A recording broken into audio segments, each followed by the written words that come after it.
Right, good day, class. This is the continuation of the global tourism discussion. So we have already we have stopped on the governance from the last meeting. However, we are already moving on the operating sectors of tourism industry. There are actually quite a few, so we are going to define them one by one. All right.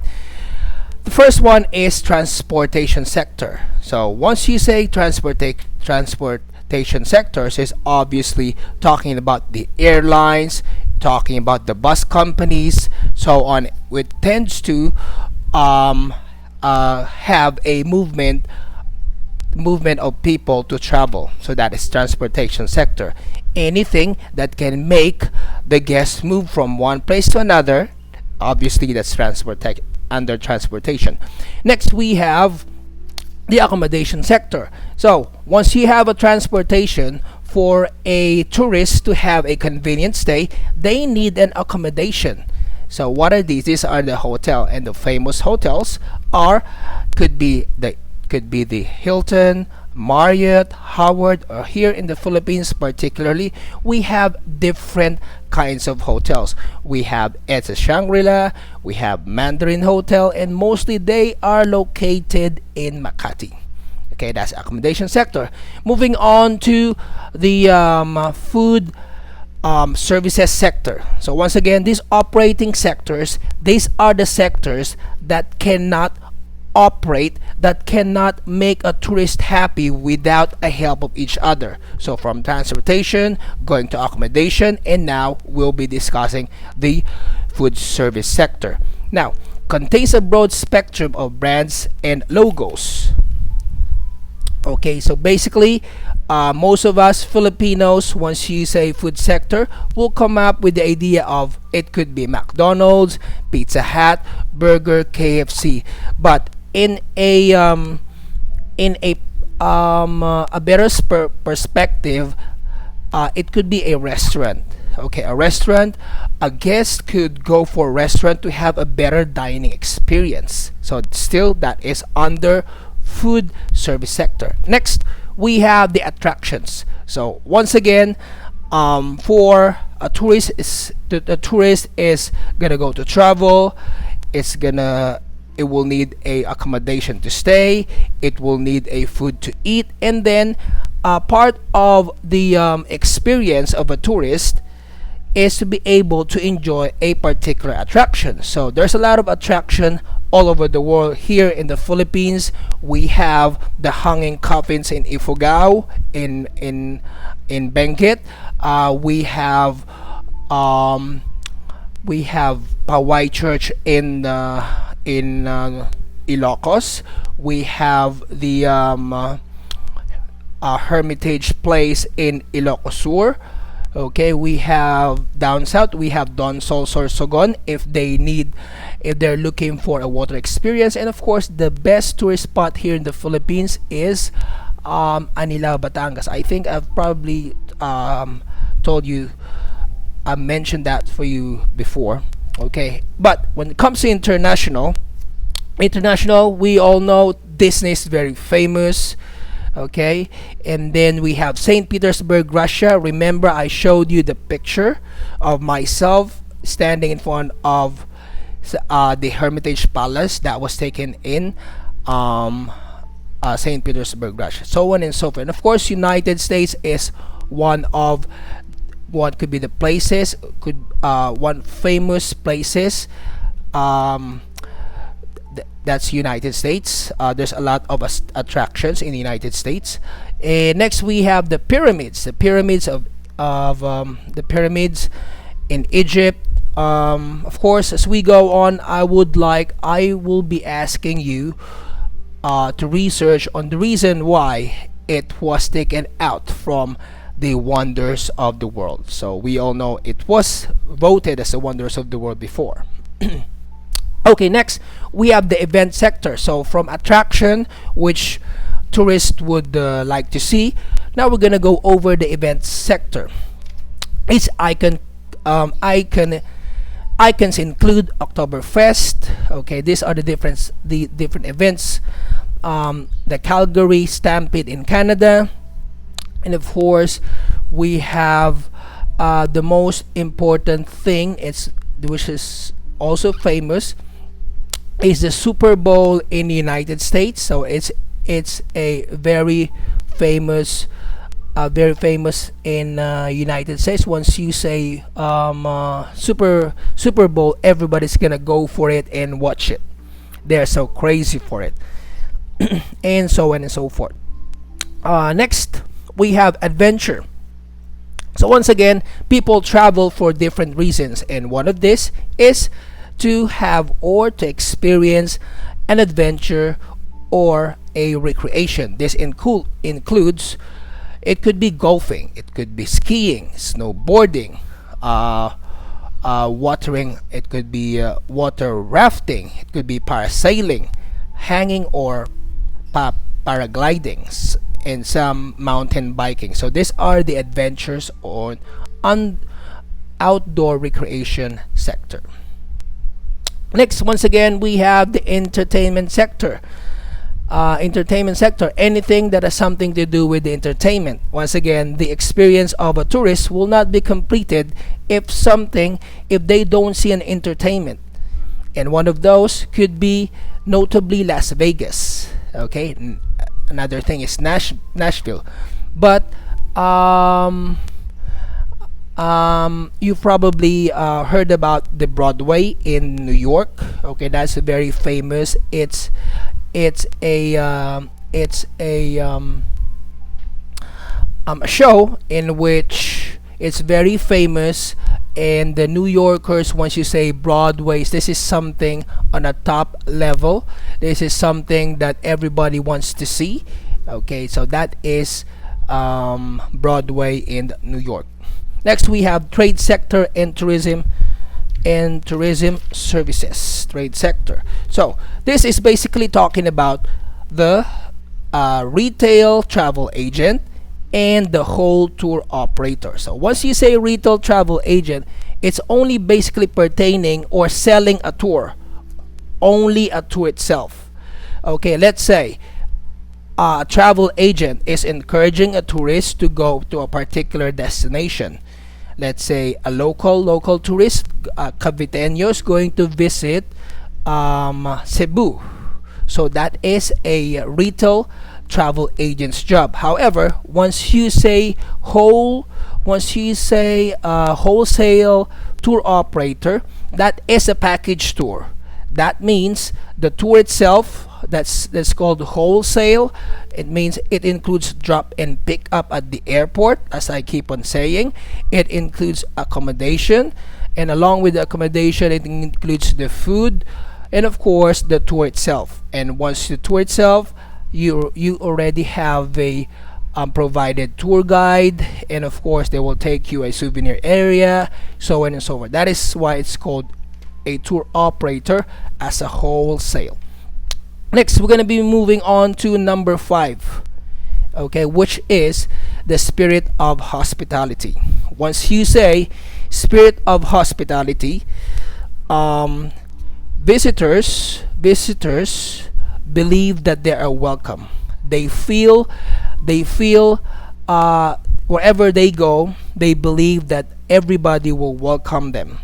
Okay, that is why the ones or the locals are expected to treat the guests nicely. Okay, in some cases, may mga pagkakataon na guests could not be treated fairly, like when we have an experience in Grenada, Jamaica. One of my friends was they got into a dispute. It came to the point na napaaway sila. So that's the opposite of the spirit of hospitality. Once you say spirit of hospitality, the locals are expected to show fairness, respect, and level of politeness to the guest. Okay, so second, the destination must encourage its permanent residents. So once again, to to behave, okay, to behave as friendly host of visitor, okay, because most of the visitors are, or the tourists are unfamiliar of the surroundings. Okay, so but the good example of this that I would like to impart to all of you are the Japanese. Whenever a tourist visit Japan, even if not, even if the Japanese people do not speak in English, these Japanese are known to be very helpful. If you happen to ask them, can you help me where to find the city center? Even if they don't understand you clearly, they're going to bring out their phone. They have this English to Japanese translator, and then they will understand you. So that's how they are really enthusiastic, and that's how they show the spirit of hospitality in their own little way, and of course in their country. That spirit of hospitality. Now we're gonna move on number 6, which is planning, development, promotion, and catalyst organizations. That is P or PDPCO. Okay, so this is what you call, once you say catalyst organization, it's actually pertains to the employee's ownership. It actually pertains to have, or the goal of enhancement. So what are the, so whenever there's a tour, okay, it aims, or whenever there's a tour or a tourist spot, it will aim to have a planning for improvement, and of course that will go to, next would be the for the development, and then promotion. How are you going to promote that particular tourist spot? And of course, like I said earlier, the catalyst organization, this organization's job is to have a goal of enhancement. Whatever the plan is, the main goal is for improvement. Okay, so these are once again the visionaries, policy makers, and strategic planners on what strategy are they going to do in order for them to promote the area, in order for them to have more clients to come in, more tourists to come in. So they must be able to always do things right. So once again, that is under planning, development, promotion, and catalyst organization. Next is 7. The importance of integrated collaborative planning and development. So this line is intended to convey the importance of integrated collaborative planning and development efforts. Development efforts of what? Development efforts of tourism industry. It's almost the same with the one that I discussed with the planning and development, which aim is to improve tourism industry. Okay, and of course, once you say collaborative, it is basically pertaining to different aspects. So what are you collaborating for? It's either you're collaborating with the government, okay, for different projects in improvement of the tourist spots. So that is under the importance of integrated collaborative. Next, number 8 is the process, activities, and outcomes of tourism. So what are the outcomes? What are the results of tourism?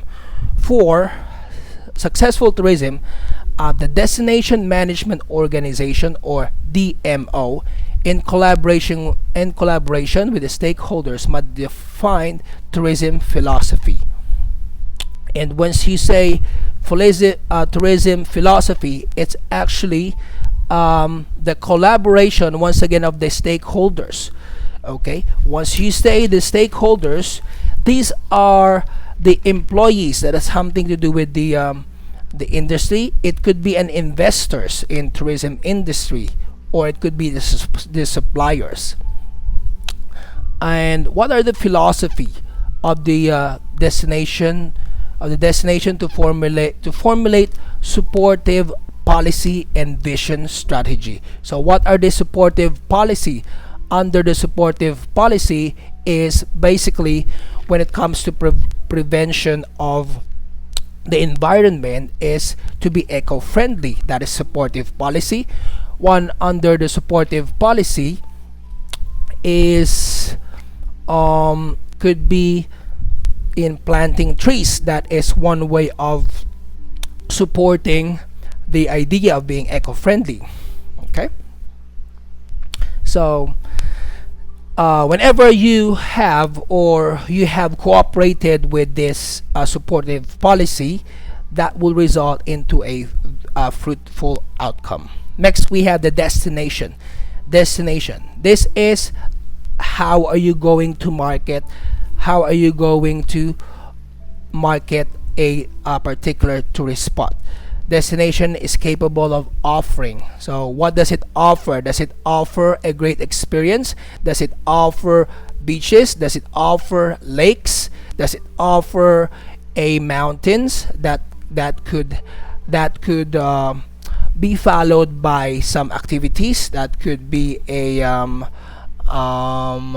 zip lining. So that is the destination offering. So that's how you offer it, and that's how you promote it. And of course, the visitors will be able to have an enjoyment every time they enjoy a particular place, and then it will result also into a memorable experience as well. Okay, so that's the one. Now we're going to identify a something that is negative impact. Okay, the negative impact largely concern the ecological. Once you say ecological, this is the relationship between human and environment. And if you're going to identify that particularly, what is that negative impact of the ecological impact of tourism is sometimes the human, we people, whenever we visit a particular place, I've already told you before, we tend to leave our garbages. We tend to not to follow the tourist guide. We tend to not to follow the host community by simply following instructions like the exact number of the tourists should only be 10, but then we tend to exceed on the number, and because of that, this is becoming the reason why the particular tourist spot is being destroyed, because it's being overused. Okay, that's one of the negative impact. Okay, so basically, of course, for you to be able to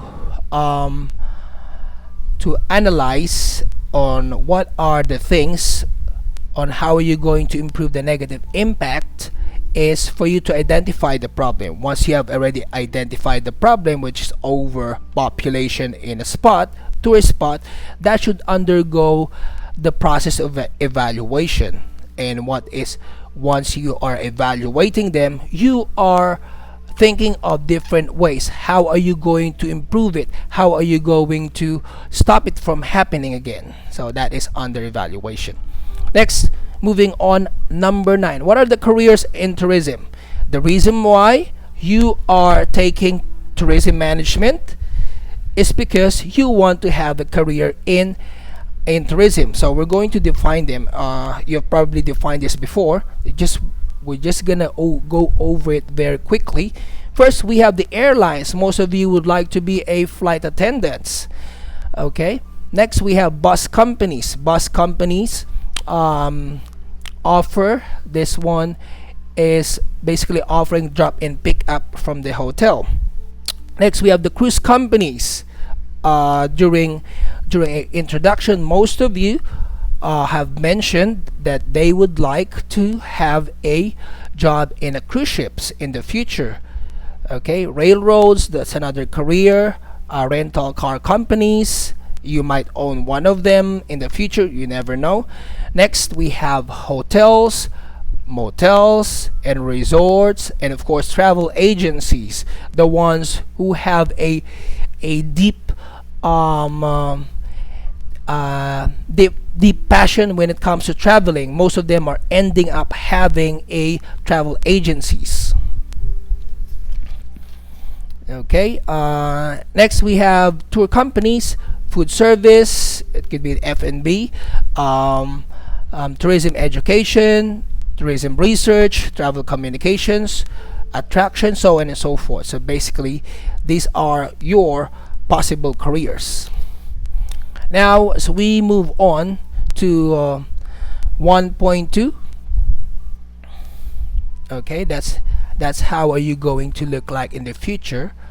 I know you would be happy to see yourselves wearing one of those uniforms, you know.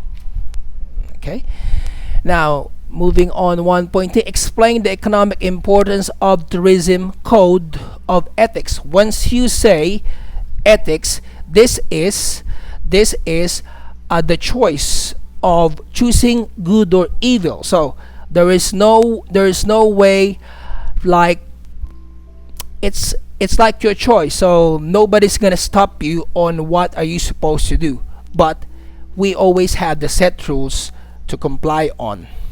So number one is the multiplier effect. The more tourist dollars entering local economy, the greater economic benefit. Okay, the more tourists we have in our country, the more they're going to spend the money, the better for our country. Okay, we're gonna get some more taxes from what they're, or some more income from the tours that they have paid for. But however, the taxes are only being implemented for the citizens, which is us. So we can also get a money from tourists, from local tourists, Filipinos traveling from one place to another. Okay, next we have, once again we are talking about the importance of tourism code of ethics. The opportunities, we have the employment opportunities. So we have already discussed that before. Tourism is labor intensive, meaning to say it needs a group of people in order for them to work properly. So what are the job opportunities, especially young people? It gives a lot of opportunities for young people to be able to have a part-time income, or even for full-time workers. Next, we have the opportunity for business. What are these opportunities? Okay, these opportunities, tourism creates opportunities for establishment of new products, facilities, and services, and expansion of existing business. So opportunities to grow. Okay, once you have the employees getting into your business, you also have the chance of expanding your business. Okay, so that's the under opportunity. Next is improved transport services. So when it comes to transport services, what are these improvement that you have in mind? Okay, probably one of you would say that could be a Wi-Fi in the buses. Yeah, that's already being observed in the Philippines. We have that. The ones who are traveling from Manila all the way up to Ilocos Norte and even Cagayan, because it's a long ride. They need a constant communication with their relatives. They have already provided that, and that is considered as improved services. Along with that is, when it's still in the buses, they have already established a toilet inside the buses, so you don't have to stop for you to be able to use the restroom. And of course, still under the buses, improvements, they have a coach business class in which you can have, or you can pay in advance. You can pay in advance a business class travel in which you can have, or you can lay down your back and relax while enjoying the long ride. Okay, that's one of the improved transport services. And of course, not only that, we have the planes. Okay, we have the airplanes that can cater a tourist either locally or internationally. That will give you a very convenient fly. Okay, so that's improved transport services. Now, once again, we're gonna go to the ethics. This is the ethics that I was talking earlier. Code of ethics. The ethics. It is the code of ethics for tourists is a comprehensive set of principle to guide employees. Okay, employees or the stakeholders in tourism development. Okay, so a comprehensive set of principle to guide stakeholders. Stakeholders are the employees, customers, and suppliers. So what are these principles that will guide them? We're going to define them. Number one, travel in a spirit of humility and with a genuine desire to learn, okay, more about the people of your host country. Let's say whenever you are traveling from one place to another or internationally, like if you're gonna go to the Middle East and you would like to experience how the Muslim worship, or what is being done inside the mosque. So obviously, once you enter the mosque, you're gonna have to follow whatever they're doing. If they're vowing continuously, then you're gonna have to do that as well. So that is how you show your desire to experience it. And of course, not only that, you must be able to show a desire in experiencing their delicacies, such as kubos, or the wrap, and some kebabs. That's one of their delicacies. Okay. Number two is be sensitively aware of the feelings of other people. So once again, we are talking about the code ethics of a tourist. Code ethics of the tourist, meaning to say, we are talking about how are you going to behave if you are a tourist in a particular country. So number two is be sensitive to other people's feelings. So whenever you're gonna go to United States, whenever you're gonna go to Canada, so you cannot be a typical Filipino. You cannot be a typical Filipino na magiging palabiro ka, because other people, Americans or Canadians, may not like that. So you need to be able to put yourself in such a way that they will not be offended with your actions. Okay, with your actions or anything that you say. Okay, next one is number three. Cultivate the habit of listening and observing rather than merely hearing and seeing. So what does it mean? So instead of just hearing what is surrounding, it's a lot better to listen and observe. In listening and observing the different cultures of different places is actually helps you to be smarter. Actually helps you make them understand why would the Taoist or the people who is having a Taoism belief are all wearing a yellow shirt. Why are they praying more than 3 times a day? Why are they praying more than a Catholic people? Okay, so that's how you observe things. That's number 3. Number 4, Next, we have realized that often people in the country you visit have time concepts and thought patterns different from your own. So what is that? Country you Okay, what is that? This is about realizing how lucky you are. Okay, once you travel from one country or another, I have already cited an example before. If an Australian is gonna go to one of the islands down below, in Fiji Islands, okay, actually it's up in North Australia and Fiji Islands, they will realize how lucky they are.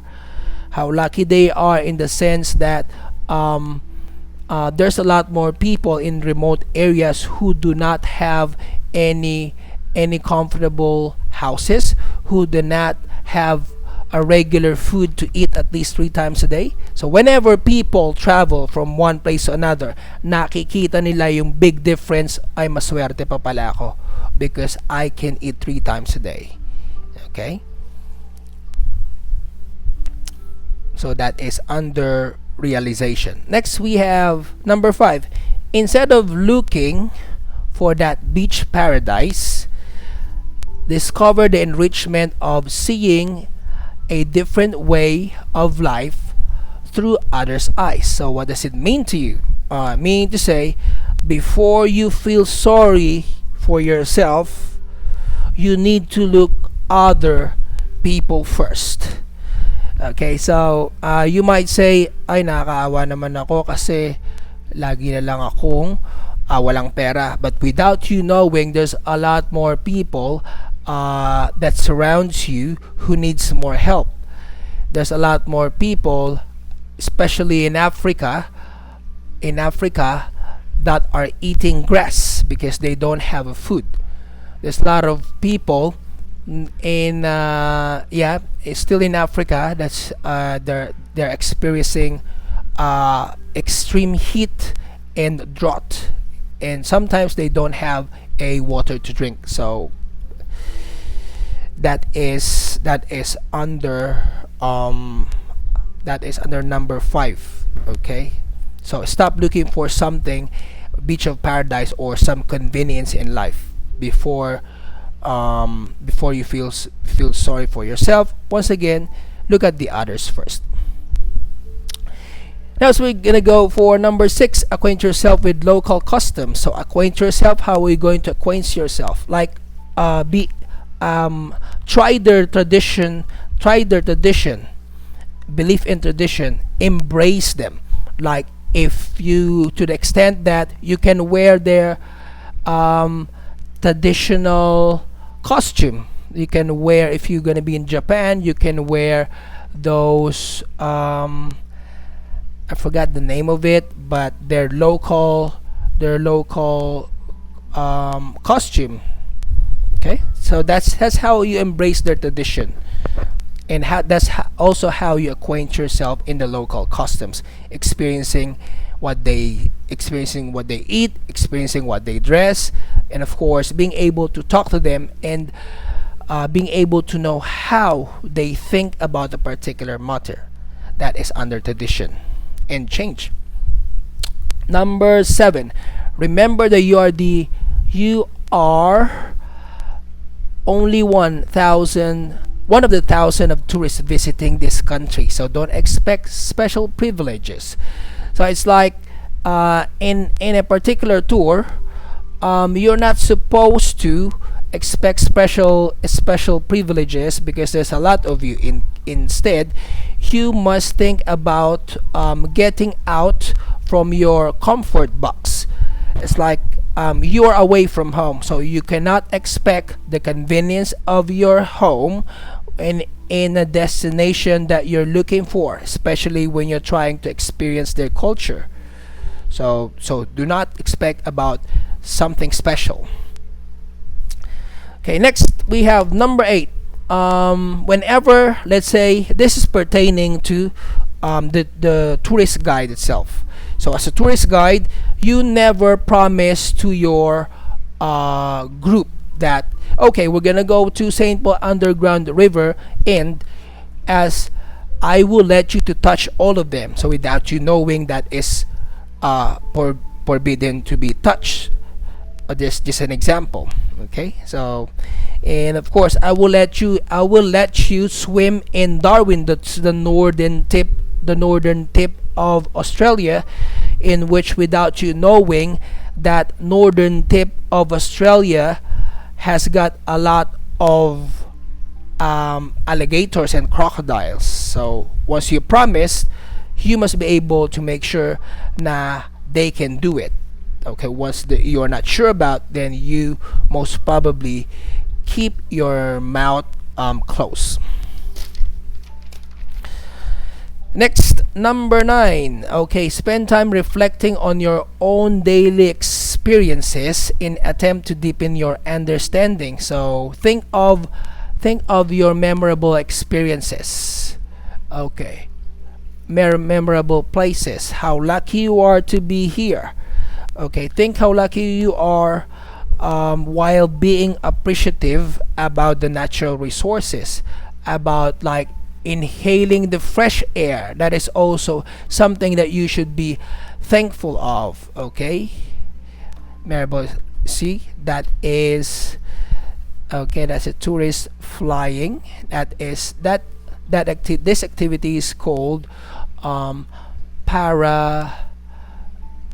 parasailing. Okay, gliding is the one with the thick thing, but this one is parasailing. Okay, this is the highlight of the discussion. Now we're gonna go over to the new 7 wonders of the world. Once again, these are the new 7 wonders of the world. We have the old 7 wonders, and as we go on, I am going to challenge you to do a little research. What was the reason why they are taken out from the 7 wonders of the world? Before, I was telling you those two. We have the pyramids that was taken from the 7 wonders, and the rice terraces. We're gonna talk about it in the future discussions. Okay, so the new 7 wonders of the world are the following. First in line, we have the Taj Mahal of India. We're gonna go over the details later on. Next one is the Great Wall of China. Number 3, we have the Christ Redeemer statue of Brazil. Next one, we have Machu Picchu of Peru.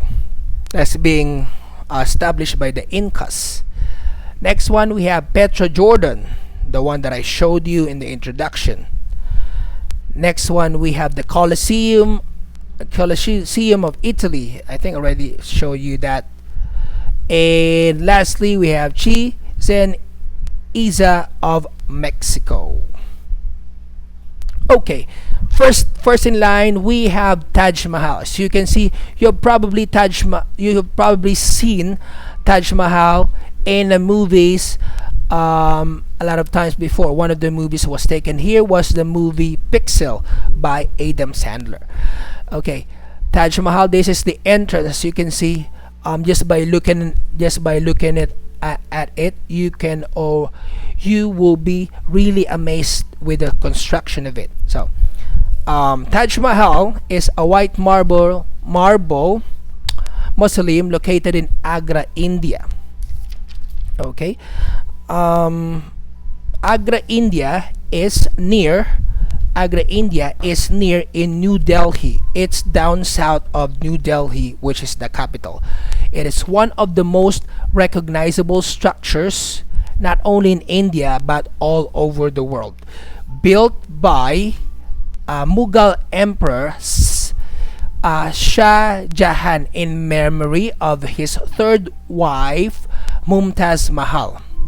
Okay, Mumtaz Mahal. So Shah established this construction for his wife, 3rd wife Mumtaz Mahal, who died after giving birth for 14 children. Take note of that. Who gave him 14 children and died in labor. Okay, so that's probably his price for his wife for delivering or giving him 14 children. So this is yours. I'm offering this to you.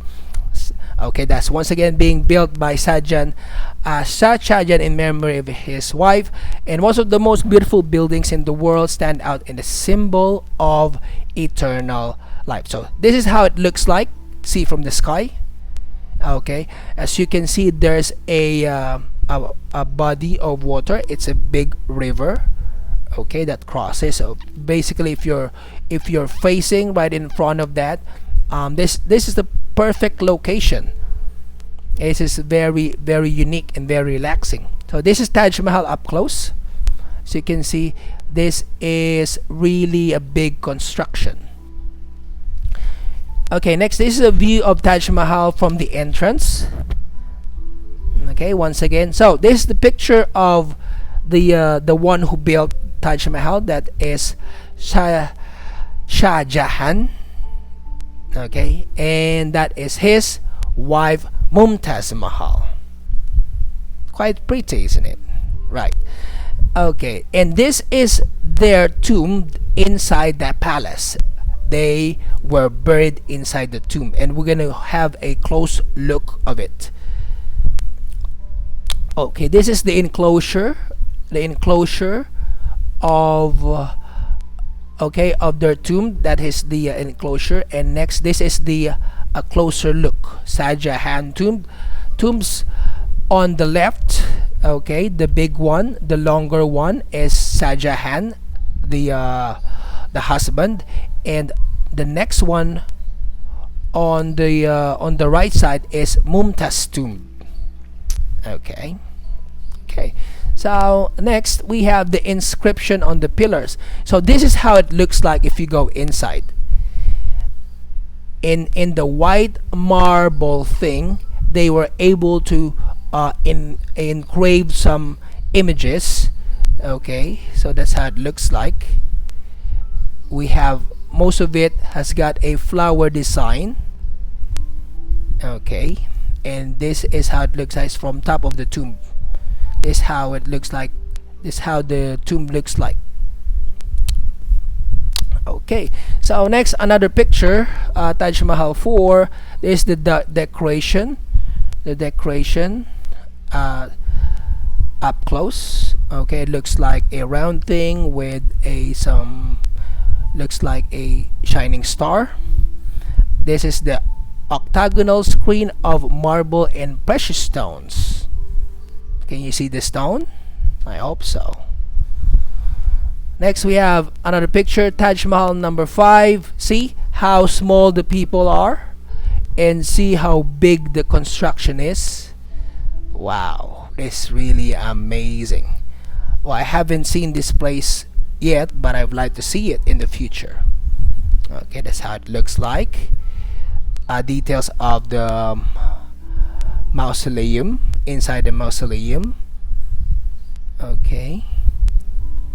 Next, Taj Mahal 6, magnified design on the jali or the marble.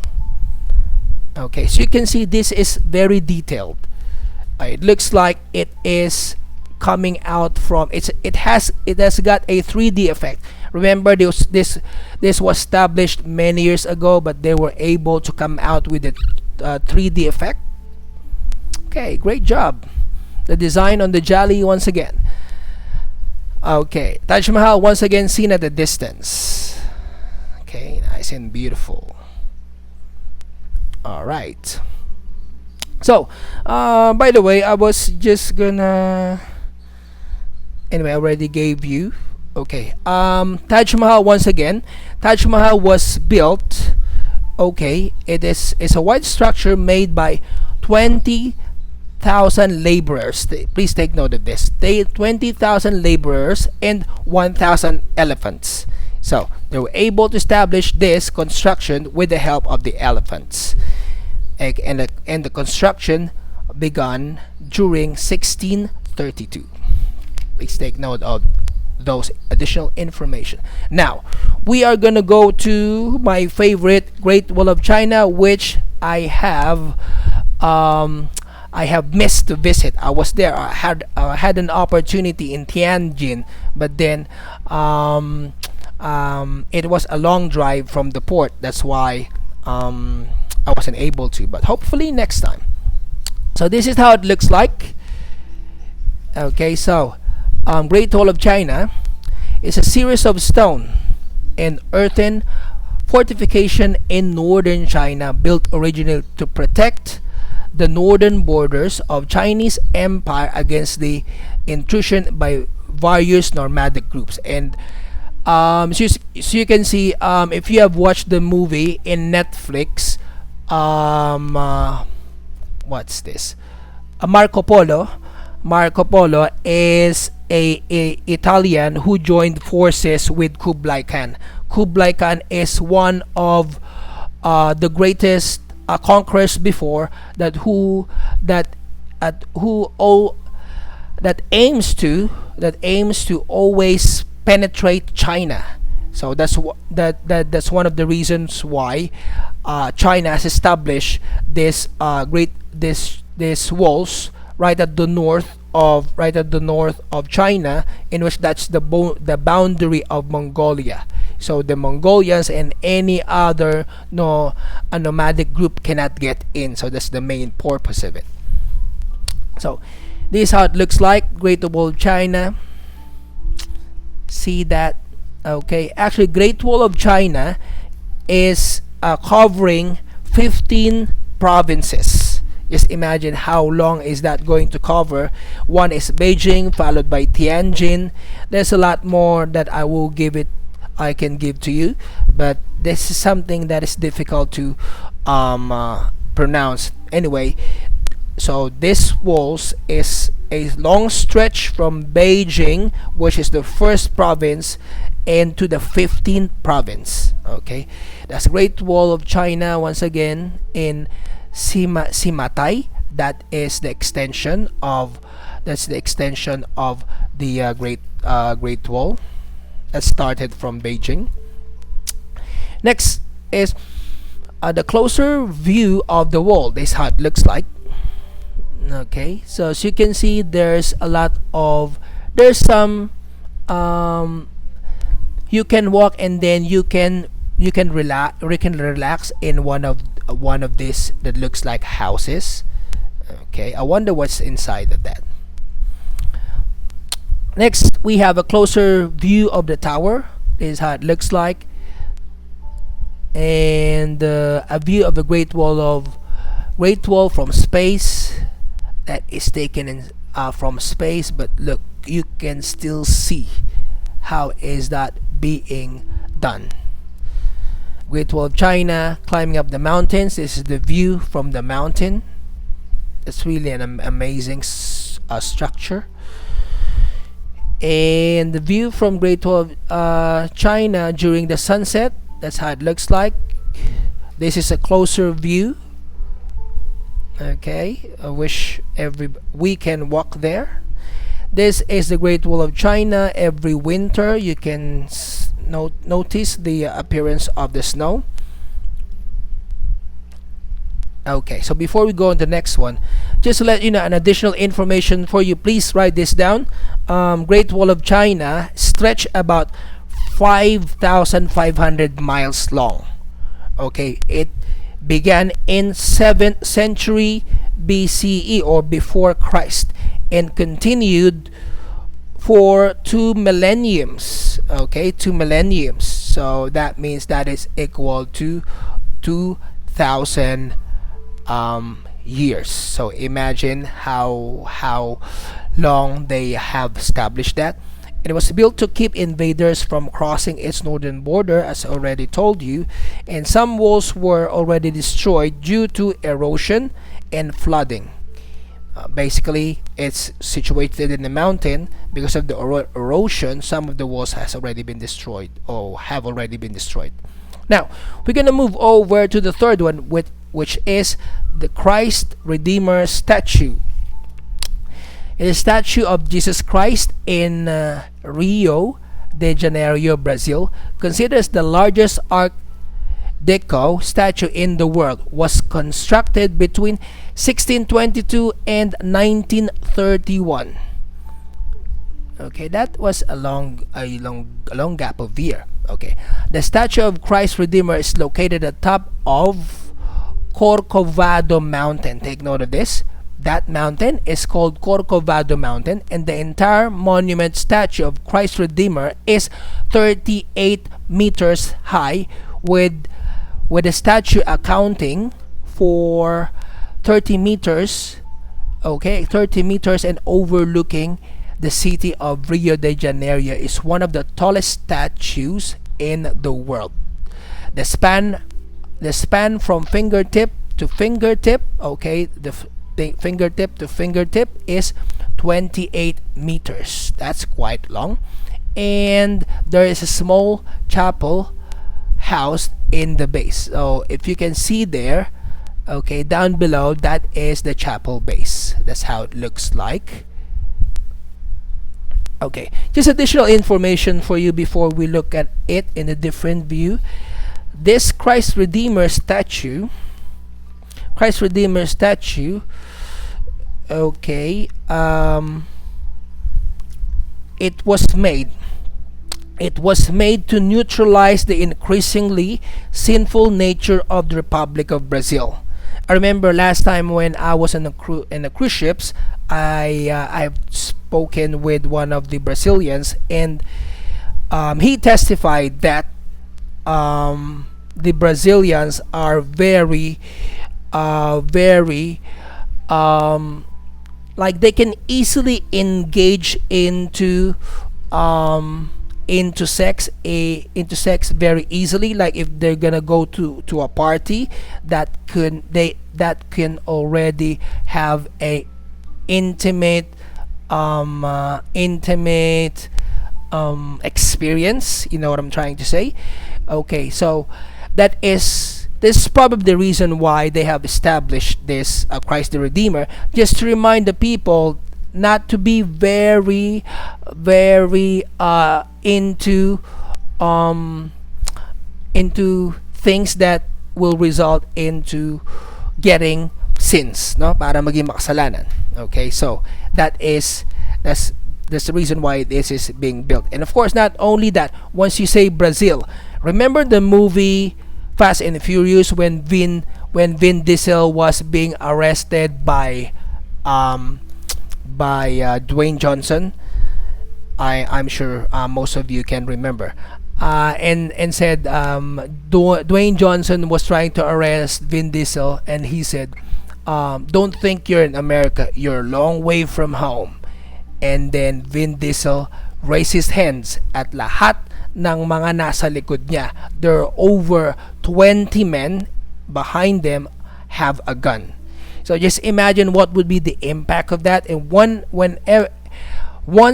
a person has a gun, so it's basically using for a thing that is not legal. It could be for drugs, it could be for killing people. So yon, so medyo risky, medyo nakakatakot sa Brazil.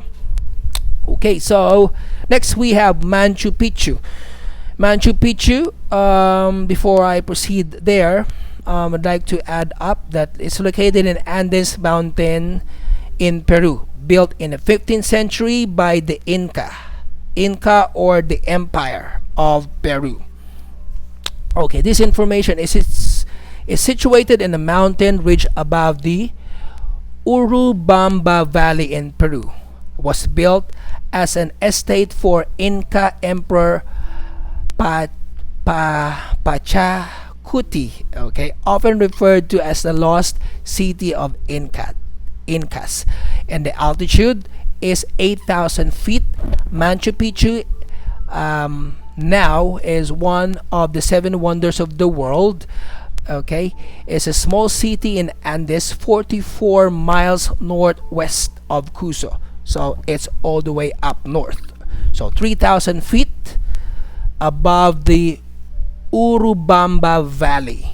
So it's already on top of the valley, and that is 3,000 above of it. So Inca ruler Pachacuti Inca okay, built Machu Picchu in the mid 15th century.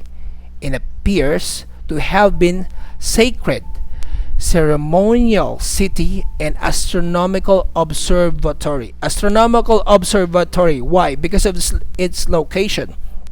Because of its location on top of the mountain, that can easily be a perfect spot for astronomical observation, in which they can use their big big telescope to look at the different heavenly bodies, to look at the planets, so on and so forth. That is Machu Picchu. That is okay. That's Ayama.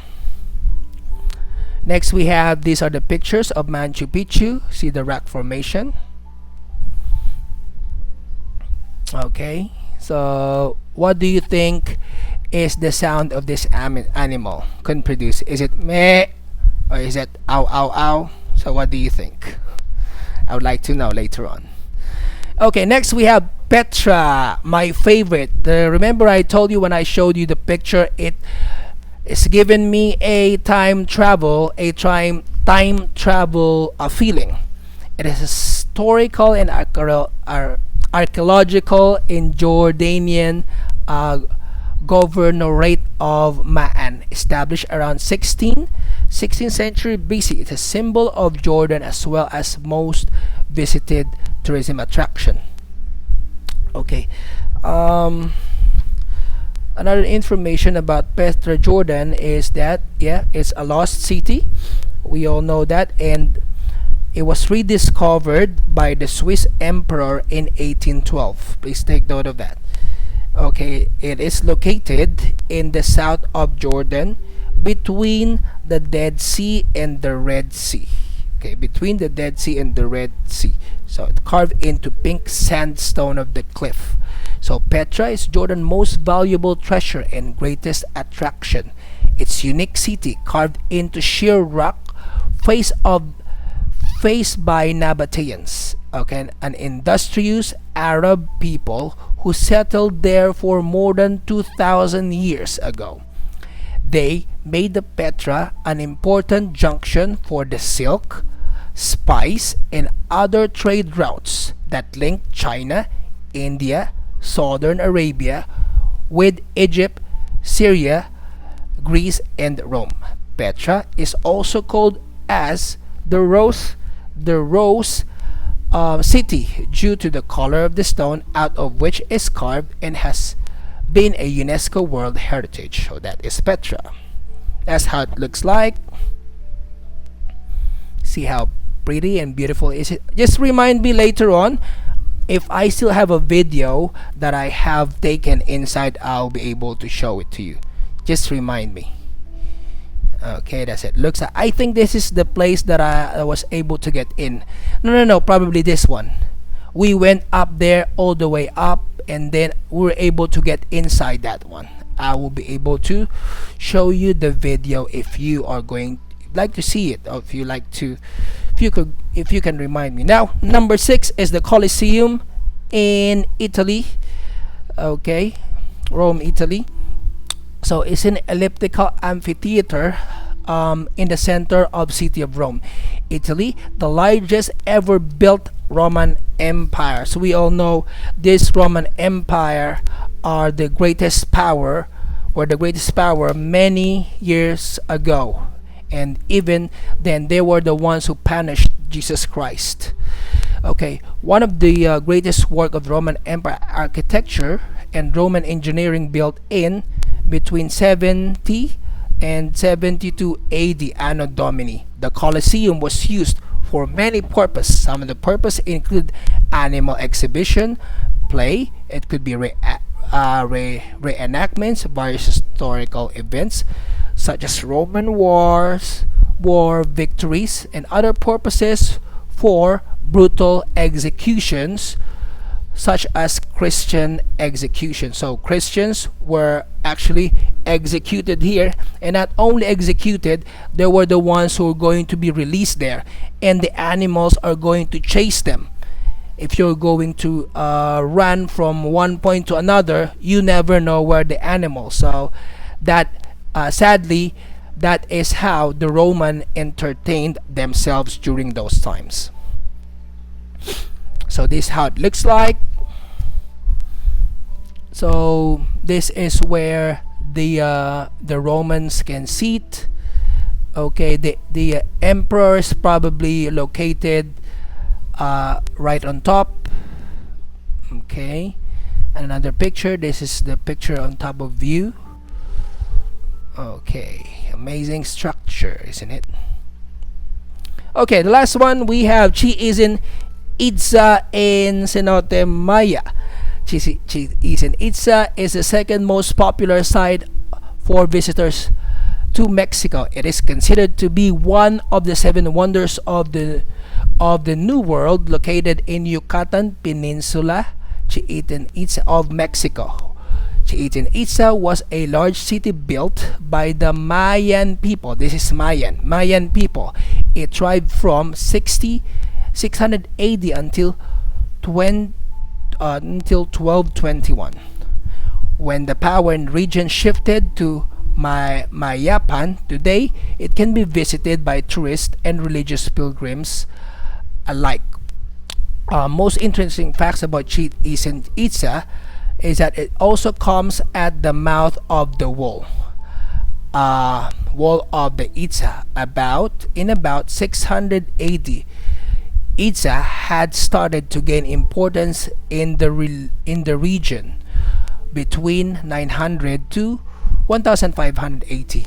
Itza has become the powerful capital before. It was controlled by the northern central Yucatan Valley during those times. Okay, this is how it looks like. Quite interesting. Okay, there you go. That's how you go up.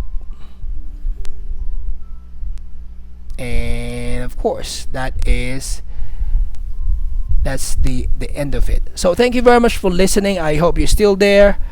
I'll be back.